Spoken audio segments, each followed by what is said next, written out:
Hello বন্ধুরা, কাপড় তো আমরা সবাই পরে থাকি, আর এখনকার সময় প্রায় বেশিরভাগ মানুষই নতুন এবং ডিজাইনিং কাপড় পরতে পছন্দ করে। কিন্তু বন্ধুরা, তোমরা কি কোনোদিন ভেবে দেখেছো এই কাপড় ফ্যাক্টরিতে কিভাবে তৈরি করা হয়, অথবা এই কাপড়ে আলাদা আলাদা ডিজাইনই বা কিভাবে করা হয়? আর বন্ধুরা, তোমাদের মনেও যদি এরকম কোনো প্রশ্ন থেকে থাকে তাহলে ভিডিওটা তোমাদের জন্য।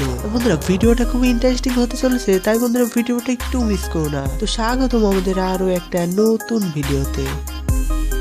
তো কাপড় বানানো শুরু করা হয় তুলার সাহায্যে। তো সবার প্রথমে এই তুলাগুলোকে একটা মেশিনের উপরে বেছানো হয়ে থাকে, যেখানে ভেজা এবং ময়লাকে বের করা হয়। যখন এই প্রসেস কমপ্লিট হয়ে যায় তখন এই তুলাগুলোকে মেশিনে দেওয়া হয়ে থাকে, যেখানে এগুলোকে গ্রাইন্ড করে এক জায়গায় জমা করা হয়।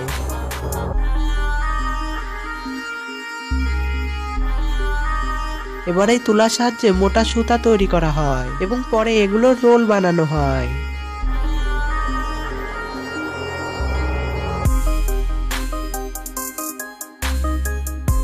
এবারে এই মোটা সুতার রোলকে আর একটা মেশিনে দেয়া হয়ে থাকে, যেখানে এগুলোকে পাতলা করা হয়, যার কারণে সুতা মজবুত হয়ে যায়।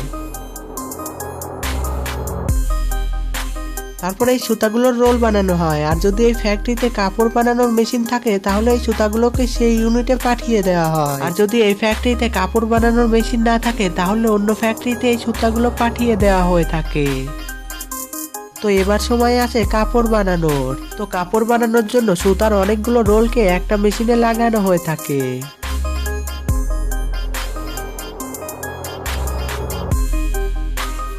তারপরে এই মেশিন সুতাগুলোকে একসাথে বুনে দেয় এবং কাপড় তৈরি হতে থাকে।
তারপরে এই কাপড়গুলোকে ভালোভাবে পরীক্ষা করে বিক্রির জন্য প্যাক করা হয়। তারপরে এগুলো মার্কেটে বিক্রির জন্য প্রস্তুত হয়ে যায়।